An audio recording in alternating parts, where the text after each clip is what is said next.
தைப்பூசம் தமிழ் மக்களிடையே பெரும் ஒரு விமர்சையாக கொண்டாடப்படும் ஒரு திருநாளாக காணப்படுகின்றது இந்த தைப்பூசம். இந்த தைப்பூசத்திற்கான காரணமான ஒரு கடவுள், தமிழ் கடவுள் முருகப்பெருமான். இந்த முருகப்பெருமான் இவ்வாறாக உருவாக்கினார் மற்றும் தமிழ்நாட்டிற்கும் முருகனுக்கும் அதி தீவிரமான தொடர்பு என்ன? இன்று நாங்கள் பார்த்தோமானால் தமிழ்நாட்டிலே அதிகமான ஆறுபடை கொண்ட வீடுகள் காணப்படுகின்றது, முருகனுடைய வீடுகள். இந்த ஆறுபடை வீடுகள் விமர்சையாக இந்த தைப்பூச நன்னாளிலே விமர்சையாக விழா பூண்டு காணப்படுகின்றது. அதற்கான காரணம் எம்பெருமான் முருகப்பெருமானின் அவதார காரணமாக தாரகாசூரன் என்ற ஒரு அசுரன் கொல்லப்பட்டான். இவன் தேவர்களுக்கு பல வகையிலும் துன்பம் கொடுத்திருக்கின்றான். இதன் காரணமாக தேவர்களின் சார்பாக நாரத முனிவர் சிவனிடம் கோரிக்கை விடுக்கின்றார். தேவர்களின் துன்புறுத்தல்களுக்கு ஆளாகி இருக்கின்றார்கள். இதற்கு காரணமான தாரகாசூரனை எப்படியாவது அழிக்க வேண்டும் என்று நாரத முனிவர் சிவனிடம் கூறுகின்றார். எனவே தியான நிலையில் இருந்த சிவன் தனது நெற்றிக்கண்ணால் தீப்பொறிகளை விழச் செய்கின்றார்.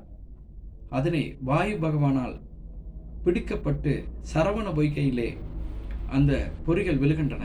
அந்த விழும் தீப்பொறிகள் 6 குழந்தைகளாக வடிவம் எடுக்கின்றன. இது கார்த்திகை பெண்களால் இந்த முருகப்பெருமான் குழந்தைகளாக 6 குழந்தைகளாக வளர்க்கப்படுகின்றார். இவ்வாறாக வளர்ந்து கொண்டிருக்கும் பொழுது ஒருமுறை பார்வதி தேவியார் அந்த வந்து கொண்டிருக்கும் பொழுது அந்த அழகான குழந்தைகளை பார்க்கும் பொழுது கட்டி தழுவி அணைத்துக் கொள்கின்றார். அவ்வாறாக அணைத்துக் கொள்ளும் பொழுது அந்த 6 குழந்தைகளும் ஓர் உருவமாகவும் 6 தலைகளுடன் 12 கைகளுடன் அவதாரம் எடுக்கின்றார். அவராக வளர்ந்து கொண்டு வரும் பொழுதே அந்த தாரகாசுரனை அழிப்பதற்காக வீரவேல், வெற்றிவேல், ஞானவேல் எனும் ஒரு ஆயுதத்தை முருகப்பெருமானிடம் பார்வதி தேவியார் கொடுக்கின்றார். அன்றைய நாளே தைப்பூசம். அந்த தைப்பூச நாளின் கந்தசஷ்டியின் 5ஆம் நாள் அந்த தாரகாசுரன் வதம் செய்யப்படுகின்றான். அது மாத்திரமல்லாது அன்றைய தினத்தில்தான் பார்வதி தேவியும் சிவனும்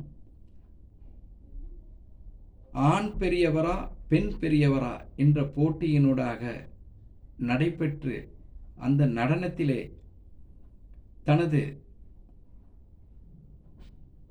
ஒரு வெளிப்பாடல்களை காட்டுகின்றார்கள். அவ்வாறாக காட்டிய பொழுதும் சிவன் அந்த நடனத்திலே வெற்றி பெறுகின்றார். அது மாத்திரமல்லாது அன்றைய தைப்பூச நாளிலே உலகம் அவதரித்த ஒரு நாளாகவும் கூறப்படுகின்றது. பஞ்சபூதங்கள் உருவாகிய காலங்களாகவும் அந்த தைப்பூச நாள் கூறப்படுகின்றது. எனவே இந்த தைப்பூச நன்னாளிலே நாங்கள் வேண்டுதலை நிறைவேற்ற முடியும். அவ்வாறாக நிறைவேற்றும் பொழுது பல வெற்றிகளை காண்பதற்கான வழிவகைகள் இருக்கின்றன. அன்றைய நாளை சிவபெருமானும் பார்வதி தேவியும் அர்த்தநாதீஸ்வரர்களாக காட்சி கொடுத்திருக்கின்றார்கள். அன்றைய நாள் குரு பகவானுக்கும் ஒரு சிறந்த ஒரு நாளாக அந்த நாள் காணப்படுகின்றது. அன்றைய நாள் பழனிமலையிலே மிகவும் விழா போன்று அந்த விழா காணப்படும். அன்றைய நாளில் பக்தர்கள் முடிக்காணிக்கை செலுத்தி வேல் பூட்டி காவடிகள் எடுத்து தனது வேண்டுதலை நிறைவேற்றிக் கொள்வார்கள். அன்றைய தைப்பூச நன்னாளிலே திருமண வார்த்தைகளை கதைக்கலாம், காது குத்தலாம், சுப விடயங்களை அன்றைய நாளிலே செய்யலாம். பல வகையான வெற்றிகளை கொடுக்கும். மற்றும் நீண்ட காலமாக திருமணமாகாதவர்கள் அந்த பழனிமலை சென்று வந்தால் அவர்களுக்கு உடனடியாக திருமணம் நடப்பதற்கான வாய்ப்புகளும் இந்த இடத்தில் இருக்கின்றது. அன்றைய தைப்பூச நன்னாளிலே நாங்கள் பார்த்தோமானால் 48 நாட்கள் விரதம் இருந்து பக்தர்கள் பாத யாத்திரை செல்வார்கள். அவ்வாறாக செல்ல முடியாதவர்கள் அன்றைய ஒரு நாள் காலை தனது வீடுகளை சுத்தம் செய்து அன்றைய நாள் விரதமிருந்து முருகனின் திருநாமங்களையே உச்சரித்து மாலை வீடு வந்து முருகனுக்கான பூஜைகளை செய்து அன்றைய நாள் முருகனின் ஆலயத்துக்கு சென்று வந்தால் பல வகையான வெற்றிகள் கிடைக்கும். அதே நேரத்தில் அன்றைய நாள் விரதம் இருக்கலாம். விரதம் இருக்க முடியாதவர்கள் அன்றைய நாள் பால் பழங்களை ஒன்று அவருடைய விரதத்தை அனுஷ்டிக்கலாம். மற்றும் குழந்தைகளும் அன்றைய நாள் அனுஷ்டிக்கலாம். 48 நாட்களே விரதமிருந்து முருக வழிபாடு செய்ய வேண்டும் என்பது அவசியமில்லை. அன்றைய ஒரு நாள் நாங்கள் அன்றைய நாள் விரதமிருந்து அதற்கான பூஜைகளை நாங்கள் செய்தோமானால் முற்பிறவியில் நாங்கள் செய்யப்பட்ட பாவங்கள் அனைத்தும் விலகி அன்றைய நாள் நன்மைகள் வரும். அதே நாள் பூச நட்சத்திரத்திலே முருகன் வள்ளியை திருமணம் முடித்ததாகவும் இன்றைய வரலாறுகள் கூறுகின்றன. எனவே அன்றைய நாள் திருமணமாகாதவர்கள் வேண்டுதலை வைத்தார்களானால் அவர்களுக்கு கூடிய விரைவாக திருமண யோக பந்தங்களும் வருவதற்கான வாய்ப்புகள் நிறையவே காணப்படுகின்றது.